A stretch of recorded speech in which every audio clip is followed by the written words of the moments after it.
Chloe Vance stood in the middle of the living room, her makeup flawless, her voice cold as ice. But a triumphant smirk played on her lips. I froze for a beat, saying nothing. "Don't play dumb," she said, crossing her arms, her eyes dripping. "With contempt? You know this marriage has been a sham for years? I'm done settling." I looked down, my expression hardening, a flicker of faint sadness in my eyes. "Chloe, why all of a sudden?" "Don't call me Chloe," she snapped. "You don't have that right." She twisted the wedding ring off her finger and tossed it onto the glass coffee table with a sharp clink. "The one that got away. He's back. I'm going back to him." I stood rooted to the spot, my voice low. "Is it Leo Foster?" "That's right." Chloe's brow arched in pure victory. "You can't even begin to compare to him. He's the one I've always wanted. You're just a useless husband. I've been supporting a man who doesn't even own a decent suit. Why should I waste any more of my time on you?" I clenched my jaw, pretending to be devastated. "I won't sign. Chloe, I can't lose you." She laughed like I'd just told a joke, an ugly mocking sound. Then she pulled a check from her designer handbag and slapped it down in front of me. "This is your severance package. $1 million. Sign the papers and get out. You should be thanking me." I stared at the check, my face frozen in shock. My fingertips trembled, my eyes shimmering with unshed tears. "All right," I said, my voice heavy with defeat. "I'll sign." Rolled her eyes. "Should have just done that from the start." So pathetic. She turned and walked into the bedroom to pack. I stared down at the check, the corner of my mouth slowly curling into a smile. This marriage was finally over. I had been playing a part for far too long. It was time to walk off stage. 2 hours later, we were on the courthouse steps. The sun beat down relentlessly. I stood before the brick facade next to Chloe, who clutched the signed divorce papers in her hand, her face full of impatience. I kept my head low, my shoulders shaking slightly, playing the part of a broken man, abandoned by fate. "Are you done crying yet?" she asked, annoyed. "Don't embarrass me out here." I sniffled. "Goodbye, Chloe. Don't ever contact me again," she said, turning on her heel and stalking toward the parking lot without a backward glance. I took a moment to compose myself. Then followed my face, now a blank slate. Just then, a silver Audi pulled up to the curb. The door opened, and a man in a crisp white shirt stepped out. He was handsome, sharp-eyed, with a confident smile, holding out his hands to Chloe. "Chloe." "Leo." A light ignited in Chloe's eyes. She rushed forward and threw her arms around him. "I'm back," she said. I narrowed my eyes. "Well, what do you know? The old flame returns, and the villain gets her wish." I walked straight up to them. Before they could react, I grabbed Leo's hand and shook it firmly. "Buddy, I can't thank you enough." Leo froze. "What? You say?" I beamed, my face lit with relief. "Hey, you're taking her off my hands. I'm finally free, man. I owe you a beer for this." Chloe stood stunned, her face twisting in disbelief. "What the hell is wrong with you?" I held up my hands, my expression breezy. "Nothing's wrong. I'm thrilled. You said you were escaping a nightmare, right? Well, turns out I'm the one who just got out of prison." A flicker of panic crossed her face. He'd clearly expected me to beg, to cling to her like a lost puppy, even after the papers were signed. But the smile on my face now was brighter than the midday sun. Leo awkwardly pulled his hand away, whispering to Chloe, "Is he having a breakdown?" I laughed and clapped him on the shoulder. "Don't worry about me. I've never been better. I wish you two the best, though. Honestly, with this combination, you're going to need it." "Julian," Chloe hissed, her voice sharp with fury. I looked back at her, my gaze no longer carrying the quiet suffering of our marriage, but a calm, chilling indifference. "Chloe, you always wanted to see me leave, didn't you? You have your wish." Except, I paused, a smirk playing on my lips. "You're going to regret this." Mouth open, but before she could say another word, I had already turned my back on them and walked away without a second glance. My phone buzzed. I answered it, my tone flat. "It's done. Time to come back." A A respectful voice came through the other end. "Yes, sir." I let out a soft chuckle and squinted at the horizon. The wind was strong. The sun was hot. But I knew starting today, I was finally free. "Is he out of his mind?" Chloe gripped Leo's arm, glaring at my retreating figure, grinding her teeth in frustration. Leo frowned. He seemed different. "Different, my ass," she sneered. "He's a pathetic loser. What's he going to do now that I've divorced him? Suddenly become a king?" Leo didn't answer, just watched my back with a thoughtful expression. For some reason, I couldn't shake the feeling that my gaze was far too calm-like. I had known exactly how this would play out. Chloe scoffed and looped her arm through his. "Forget him. He's a nobody trying to get a rise out of us. We can finally be together now," Leo nodded, flashing a practiced smile, but the doubt lingered in his mind. The first day after the divorce, I woke up early, went through my morning routine, and walked out of the house that was once ours. The morning breeze on my face felt like freedom.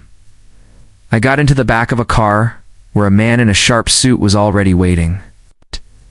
He nodded respectfully. "Mr. Shaw?" "Zenith Tower," I said. "Yes, sir."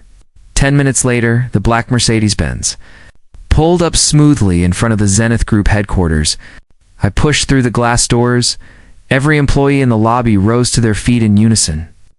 "Good morning, Mr. Shaw," they chorused. I gave a slight nod and walked toward my private elevator, my face impassive. The Zenith Group, one of the commercial titans of Port Sterling, with interests spanning finance, technology, and real estate. And I was the man who secretly pulled all the strings. I had chosen to disappear, to marry into the Vance family and live as a dependent. All to honor a deathbed promise to my father to watch Vance Enterprises from the inside for 3 years. I endured humiliation, playing the part of a fool, waiting for the right moment. Now, she let me go herself. It was finally time to take off the mask. The elevator shot to the top floor. My assistant, Will, was waiting with a report. "Mr. Shaw, 3 firms are requesting meetings to discuss potential partnerships. Also, Vance Enterprises is showing signs of a cash flow crisis. Several key shareholders backing them are beginning to pull their investments." A small smile touched my lips. "Keep up the pressure. Don't crush them too quickly. I want to see how long it takes for her to come begging." "Understood." Meanwhile, Chloe had just woken up to a frantic call from her secretary. "Miss Vance, it's a disaster. True Source Capital just pulled all their funding, and 3 key members of the project team walked out with them." "What?" He was instantly awake. "We just signed a long-term contract." He cited an internal strategy shift. Said they no longer see our project as viable. Chloe's face went pale with anger. She immediately called the head of investments at True Source, but his response was cold. "I'm sorry, Miss Vance. The market is what it is." Then he hung up on her. Chloe threw her phone across the room in a fit of rage. Are they insane? Are they trying to ruin my company just because I got a divorce? The first person who came to mind was Julian. No, impossible. He was a spineless house husband who couldn't even handle a business dinner. How could he possibly influence these powerful capital firms? Then she remembered my last words at the courthouse. "You're going to regret this." A chill shot up her spine. That evening, she stood by her floor-to-ceiling window, staring into the night when Leo's voice came from behind her. "You had a long day. Come and relax." Chloe turned to him, her eyes filled with frustration. "Didn't you say you had a big project you were working on? Weren't you about to close a new round of funding?" "That's the plan," Leo said, sinking into the sofa and rubbing his temples. But a few of my investors suddenly got cold feet, so the market dynamics had shifted. Chloe's heart skipped a beat. Kay pulled out too. They hadn't fully committed yet, but the term sheets they had agreed on were suddenly canceled. Her anxiety rose and she snapped. "I thought you were supposed to be so brilliant. You were top of your class. Everyone loved you. You had all the answers. Didn't you say you could handle anything?" Leo's pride was wounded. His face darkened. "What's that supposed to mean? Are you blaming me?" "I'm not." "Yes, you are." Leo cut her off, standing up. Chloe, I came back to build a future with you, not to be your scapegoat. Chloe froze, wanting to explain, but Leo had already stormed into the bedroom and slammed the door. She suddenly remembered how. For 3 years, Julian had endured her cold shoulders and angry words. No matter what she said, he would quietly absorb it. He'd bring her food when she worked late, rush to the pharmacy in the middle of the night when she was sick, and sit silently by her side while she cried, letting her vent all her frustrations. But now that man was gone, she picked up her phone and opened Instagram. A news notification popped up on her screen. Zenith Group Chairman Julian Shaw has confirmed his return to full-time management of the company. Her mind went blank. Her breathing stopped. Zenith, a conglomerate she had once pulled every string to get a meeting with, only to be flatly denied. She stared at the familiar name on the screen, her body stiffening. Julian Shaw. He wasn't a loser. He never was, and she suddenly realized she might have just made the biggest mistake of her life. I sat in my penthouse office, the city lights twinkling below as I swirled the red wine in my glass. My assistant knocked and entered, a smile on his face. Chloe Vance has started calling our old network of shareholders, trying to pull some strings to renegotiate the deals. I smiled faintly. Tell them, sure, she can come see me. Do they want her on her knees? Not yet, I said, downing the wine in one gulp, my eyes sharp. Let her first fully understand the meaning of you reap what you sow. Chloe was in a full-blown panic. In just 2 days, her company had been hit by a tidal wave of withdrawn investments and canceled projects. Even her most loyal vice president was secretly contacting shareholders, looking for an exit strategy. For the first time, she felt like she was standing on a crumbling cliff, with no one willing to catch her, and it all started the day after she divorced Julian, refusing to believe it. She decided to take matters into her own hands and salvage the situation. She took a taxi to the office of a partner firm, assuming her old connections would be enough to smooth things over. But the moment she stated her purpose, the executive gave her a distant, polite smile. Miss Vance, it's not that we don't want to give you a chance. It's just that the power behind your family is a bit. Finn, what do you mean? She asked, frowning. The man simply handed her a list at the top.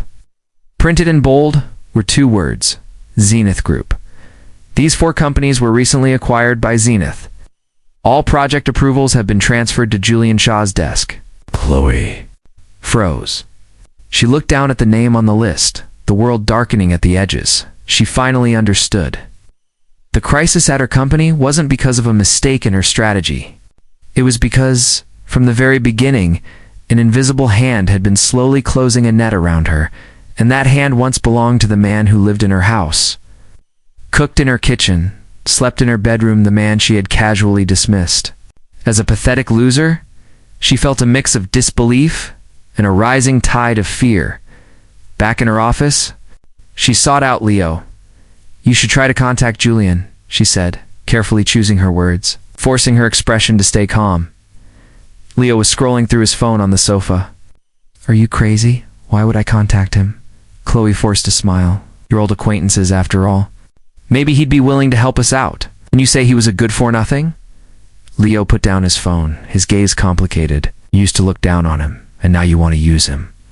Chloe's face flushed, her eyes darting away. That's not what I meant. I was just saying he is your buddy, right? Leo caught the sarcasm in her tone, and his expression soured. In truth, he had felt something was off for a while now at the courthouse. Julian's bizarrely cheerful line, "Buddy, I can't thank you enough," had made her skin crawl. What kind of man smiles at his rival on the day of his divorce? Looking back, it hadn't been an emotional breakdown. It was a calculated move in a game she didn't even know she was playing. If you want to contact him, you do it yourself, Leo said, getting up to leave. I'm not about to go groveling to him. Chloe opened her mouth, but found she had nothing to say.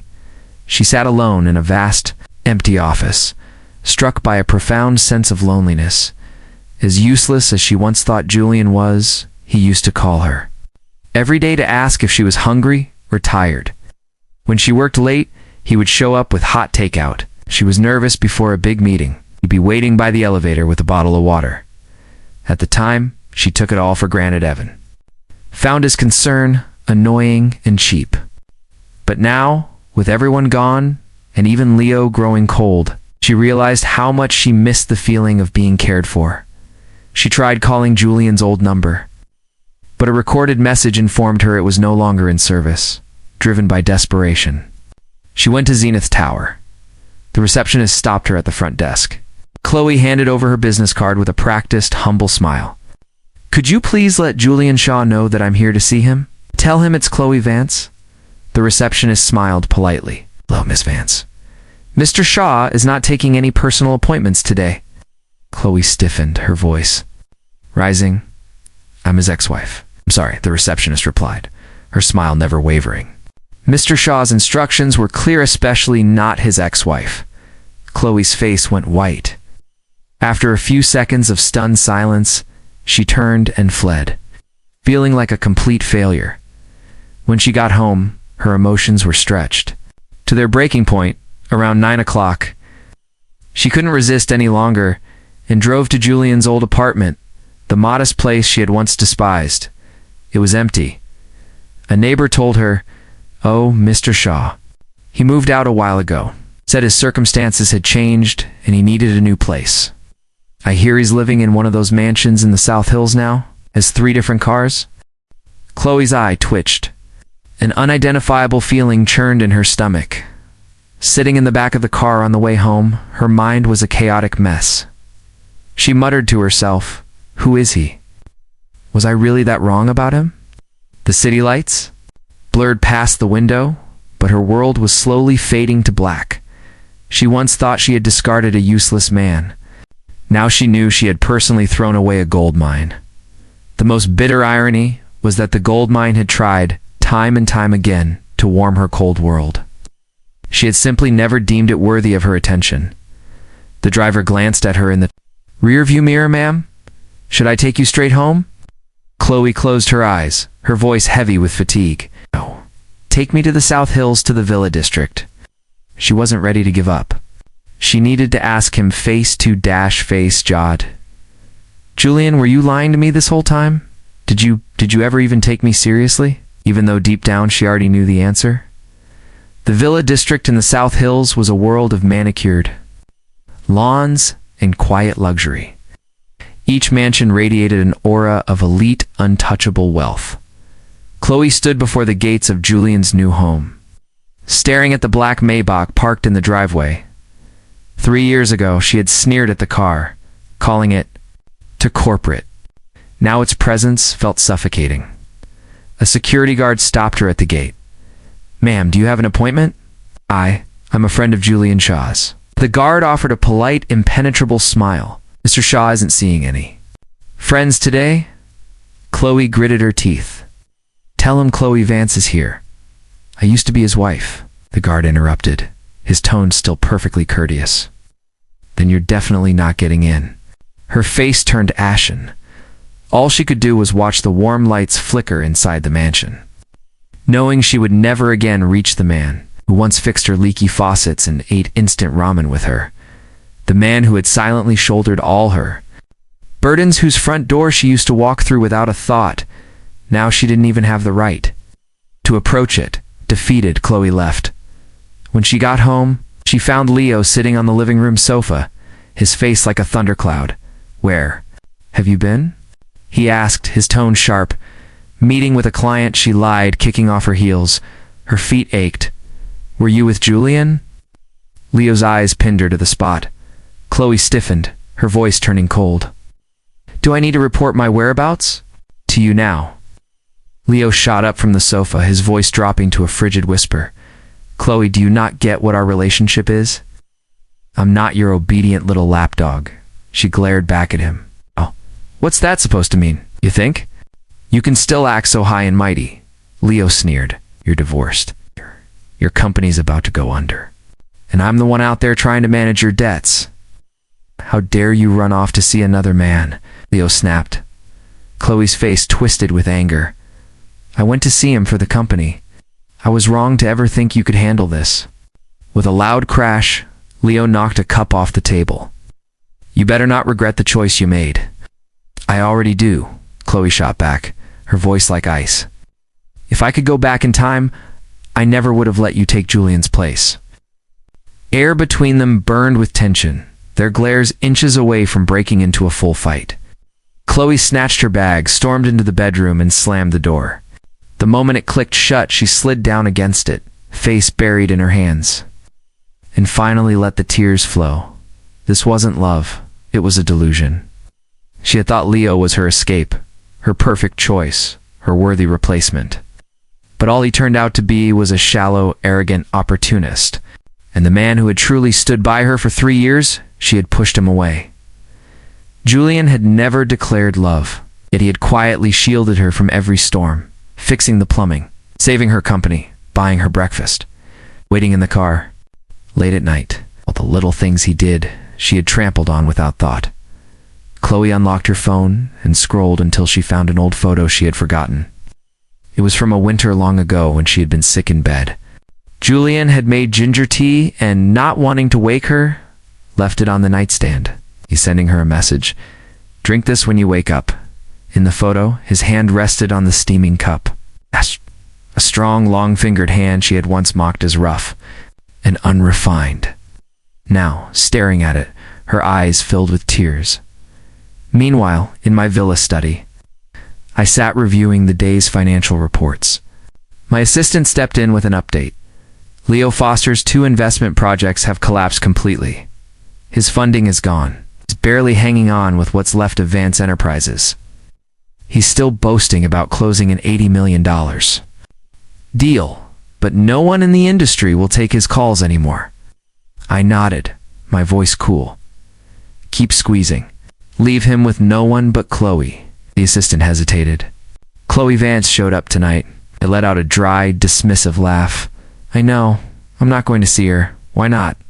He asked carefully.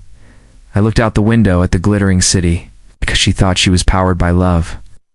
The truth is, she was powered by my silence, my refusal to call her out. Now I am. I set down my phone. The lock screen still showed the photo from the day of the divorce. The sun had been bright. Chloe and I stood outside the courthouse. On the other side of the frame, I was shaking Leo's hand with a smile so genuine, it looked like a prisoner's relief at being pardoned. That was the day I made my choice to give her the freedom she wanted, and reclaim the dignity she never valued. Late that night, Chloe stood on her balcony lighting a cigarette. The wind stung her throat, making her cough. Inside, Leo lay on the sofa, pretending to sleep, though his eyes were wide open. A cold dread clawed at his chest. He saw the truth now. Chloe didn't want him. She wanted a replacement. A fantasy. And now that fantasy was crumbling in front of her. What they had was never love, it was a transaction. Mutual deal that stripped them both of dignity. Chloe stubbed out her cigarette and whispered into the night, Julian, I finally understand. You weren't weak. You just couldn't be bothered to take me seriously. You never loved me at all. Leo Foster was unraveling. Word of his failed fundraising spread quickly, and every rejection drove him closer to madness. He had believed his connections, his intelligence, and Chloe's support would make him a star. Instead, investors laughed him out of the room, or worse, dismissed him with a single line. Sorry, we don't invest in anyone going against Mr. Shaw. That name again? Julian Shaw. The man he once ridiculed as a failure. The man who had smiled outside the courthouse and said, thank you. It ate at him. Refusing to accept defeat, Leo polished up his project proposal and managed to sneak into Zenith. The group's public investment conference. The venue gleamed with Port Sterling's most elite investors and power players. Leo stood in the corner in a designer suit borrowed from Chloe's closet, trying to mask his desperation. Most people avoided him instantly, as if he carried a plague. Then, as the night neared its end, the massive screen at the front lit up. The host's voice boomed with excitement. And now, let's welcome the lead partner for this initiative, the chairman of Zenith Group, Mr. Julian Shaw. The room erupted in thunderous applause. Leo felt like he'd been struck by lightning. The color drained from his face and his proposal slipped from his hands, scattering papers across the floor. He couldn't believe it.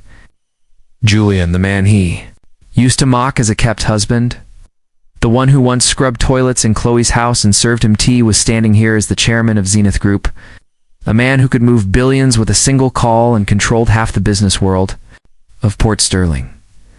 Julian walked out from backstage in a dark gray suit, his stride confident, his expression calm, but his eyes sharp as blades. The moment his gaze swept across the crowd and landed on him, Leo froze. He instinctively looked down, feeling like he was right back at the courthouse, staring at that strange, smiling fool. Only this time, that man wasn't a loser anymore. He was a predator finally showing his fangs. When the presentation ended, the entire room gave a standing ovation. People swarmed Julian, handing him cards, begging for a moment of his time. Leo pressed himself against the wall, cold sweat breaking over his skin. He wanted to run, but Julian was walking toward him, slow and deliberate. "Lo," Julian said, his voice calm. "It's unsettling. Mr. Shaw." Leo's mouth twitched as he forced out the words, offering a stiff hand. "Today has been quite a surprise." Julian ignored the handshake, hands in his pockets. He stopped in front of him. "I remember something you once said." Leo blinked. "Confused? You said, sooner or later, you'd replace me?" Julian's voice was steady. "And looking at you now, you did. You took my place. Only the food you eat, the clothes you wear, the apartment you live in, they were all paid for by me. You thought you won when you got Chloe. Sorry, her success wasn't built on love. It was built on my generosity." Leo's face flushed crimson. He tried to speak, but no sound came. Julian kept going, casual, almost conversational. "That suit you're wearing? The Armani she took from the house? I had it custom made, never even got to wear it. The MacBook you use? I bought it for our 3rd anniversary. She shoved it in a closet without even opening the box. The apartment you're living in right now? I paid for it in cash. Deeds. In her name? She said she was free, but the truth is, I was the one who let her go." Leo stood stunned, the truth sinking in. He thought he had one. In reality, he had been living like a king on wealth Julian had left behind. He wasn't victorious. He was just a substitute for a man who had already walked away. Grinding his teeth, he stepped closer and hissed, "Why? Why are you telling me this?" Julian's eyes narrowed, his voice dropping to ice. Because I out of danger and find a way out of danger, and sometimes the way out of danger and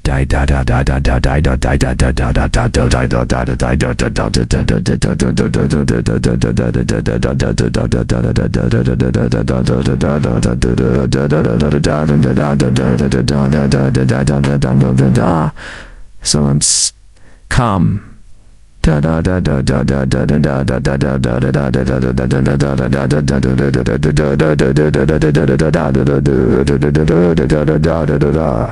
Well, other was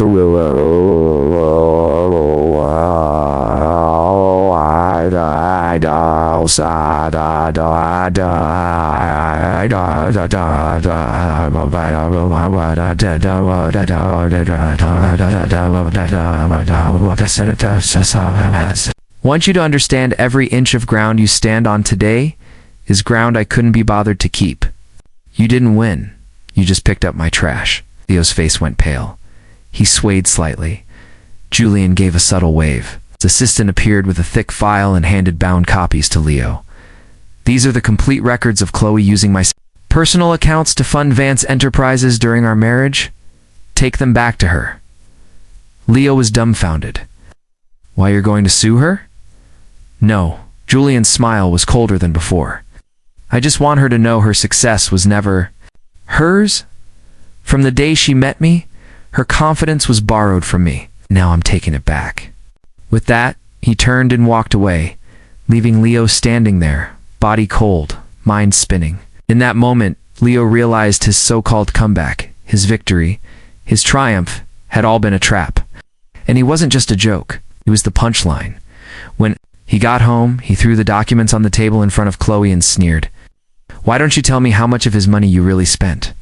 Chloe opened the file. Page after page showed her own signature contracts, transfers, authorizations she had assumed Julian would never bother with. Her hands trembled, the papers spilling across the floor. Her face turned ghostly pale. And in that instant, she knew Julian wasn't just the husband she lost. He was the life she had thrown away. That night, Chloe sat by the window, a glass of red wine untouched beside her. The documents Julian had sent back lay scattered across the table. Every number, every authorization, every signature stabbed at her like a thorn. Each page was another nail pinning her to her shame. She never imagined the loser she had scorned had, for 3 years, quietly wrapped her entire company in his hands. Her so-called independence, her carefully built image as a powerful woman, it had been nothing more than a facade, held up by a man who had silently carried her losses, and now stripped bare by truth, she finally saw it all. Her confidence, her success, her entire identity, it was all a lie. And the real winner had already walked away without even sparing her a backward glance. She raised her glass, took a small sip of wine, and for the first time that night, a faint glimmer of determination flashed in her eyes. This couldn't be the end. She had already lost too much. She couldn't lose Julian too.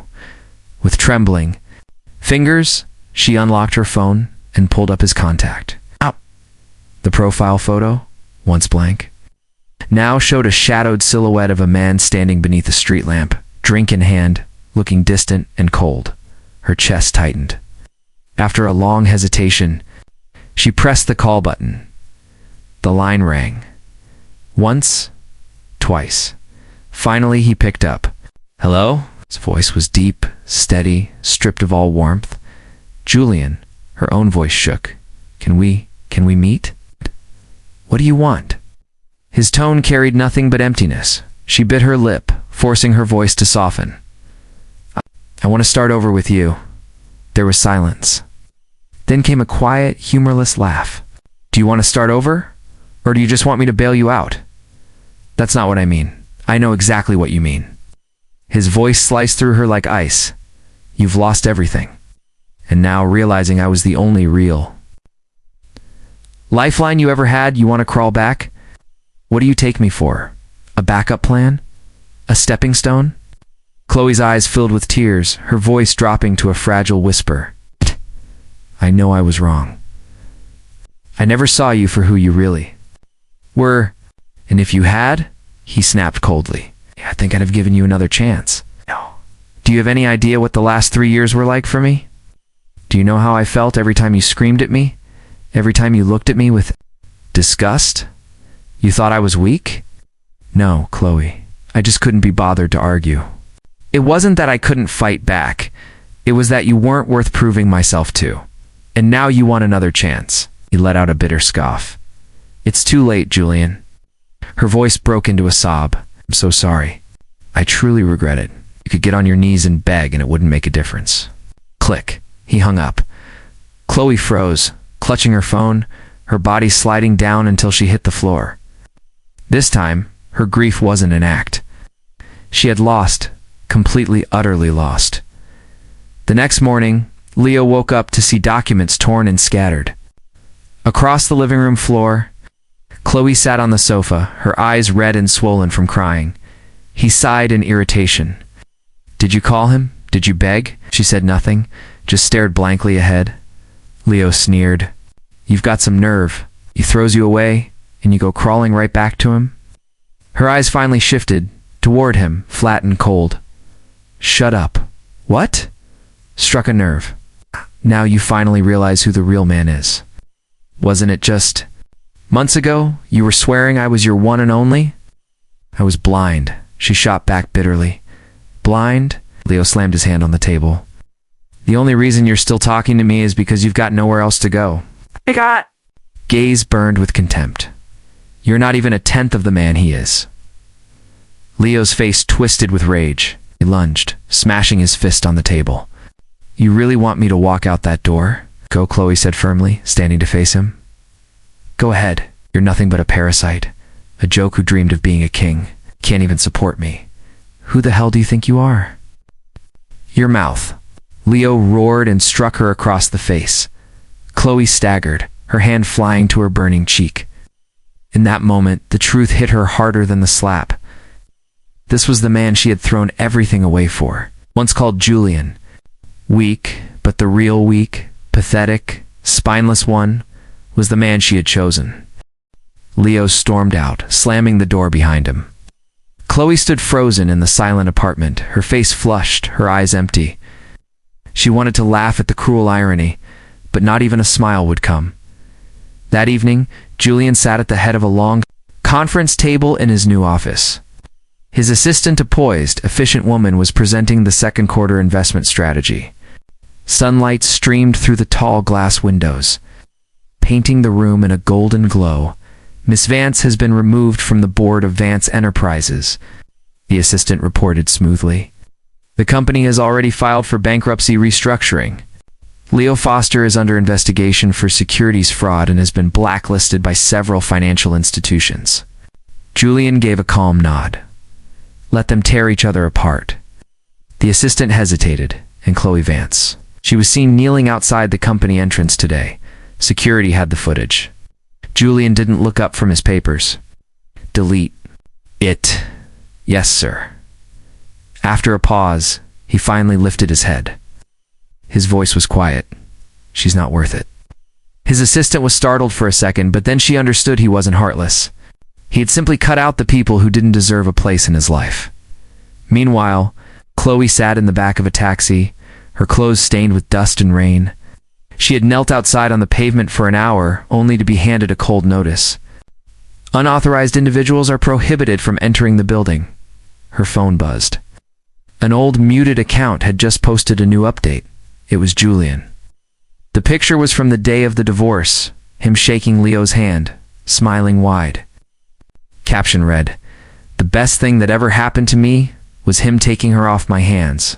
Chloe stared at the screen until her tears blurred the words. That same night, the Elaine Club, Port Sterling's most exclusive venue, was alive with flashing cameras and polished black cars rolling up to the red carpet. The city's elite, in business, politics, entertainment, were gathering for the annual charity gala.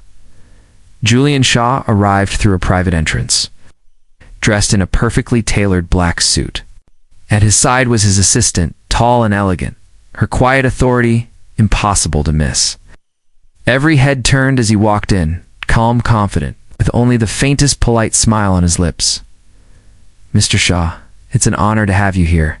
The host greeted warmly, guiding him to the central VIP table, the seat of honor. This wasn't just philanthropy, it was recognition.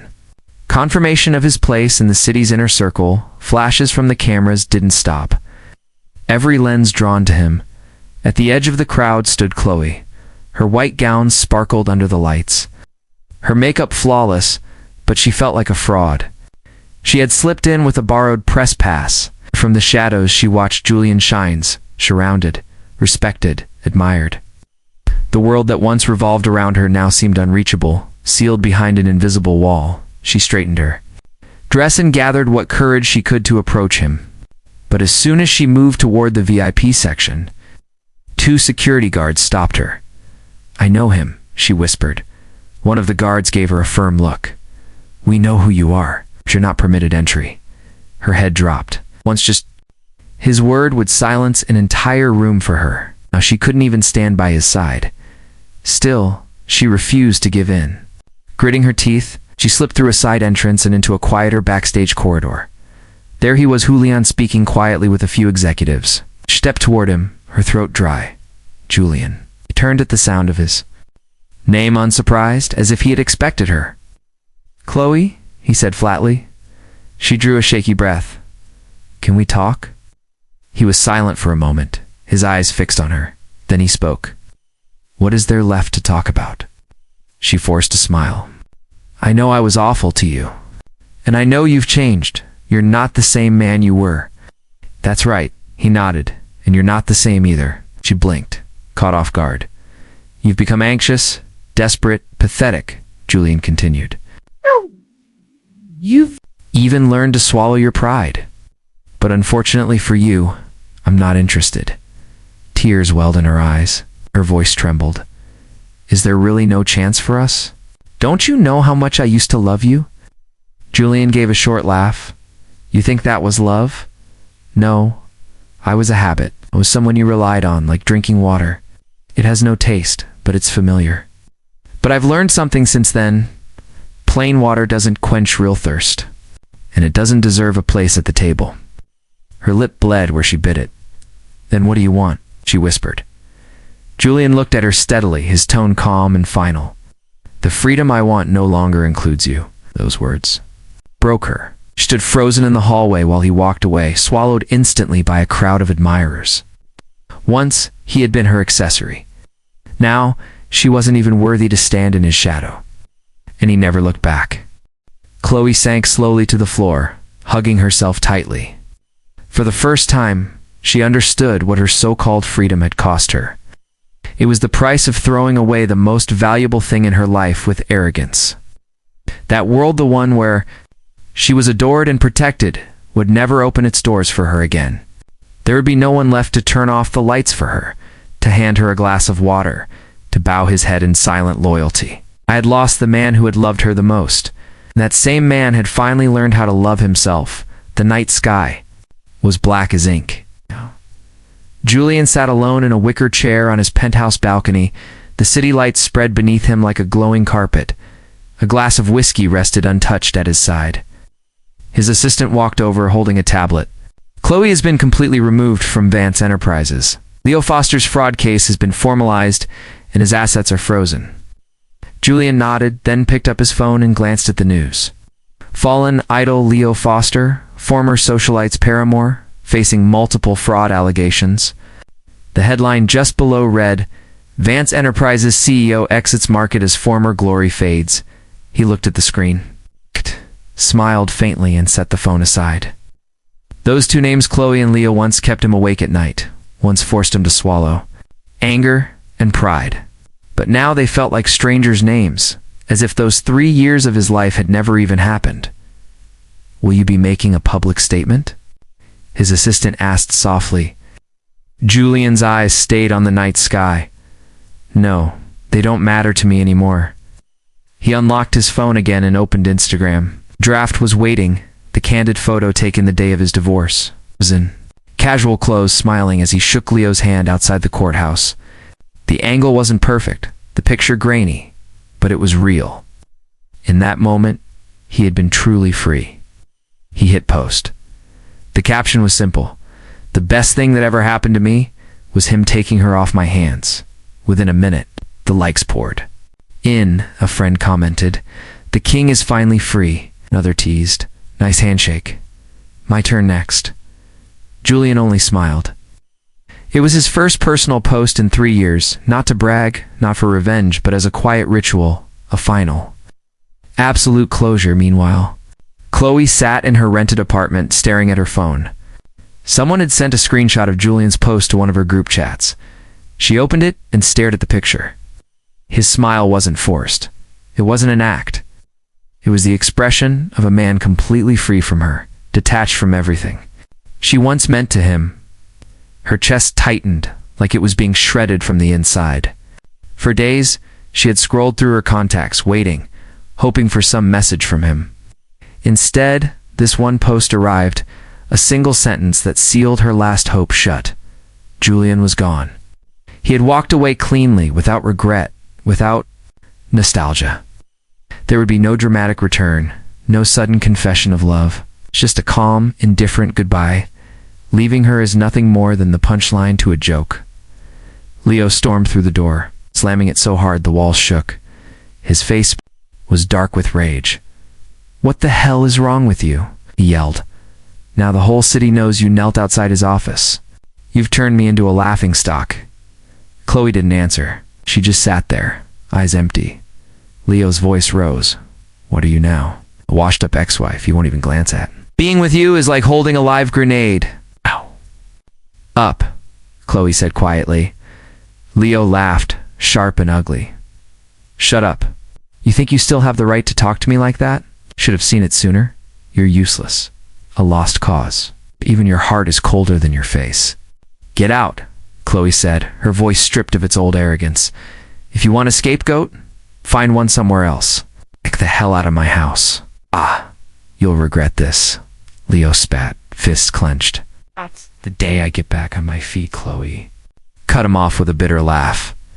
You think you're Julian? You think you're capable of a comeback? You're not even worthy of standing in his shadow. She yanked the door open. Leo, seething, stormed out, slamming it behind him. The room fell quiet. Chloe sat back down, her phone still glowing with Julian's post. She didn't know how many times she'd reread it. Each time only made it clearer. She had lost the man who once cooked her soup, fought her battles, and silently held up her entire world. With 3 years of contempt, she had bought herself only one thing: the sight of his back. Turned forever away. She would never again be allowed in his life, never again in his world. The night wind slipped through the window, rustling the torn contract pages scattered across the floor. They flipped over one by one like silent judges of her pride and her choices. She remembered the words she had spat at him 3 years ago. You're a loser. Besides kissing my feet, what else can you even do? Now she had her answer. He could make it so she wasn't even worthy to kneel before him again. Julian sat in the red back of his car, the city's glittering skyline sliding past the windows. The driver glanced into the mirror. Mr. Shaw, Julian said quietly. Drive by the old place? The driver didn't ask why. He turned the car and drove through familiar streets until they stopped outside the old apartment building. Where Julian had once lived as a kept man, Julian stepped out and looked up at the window that had once been his. That place had been the center of his world, the reason he compromised everything. Now the person was gone. The feeling was gone.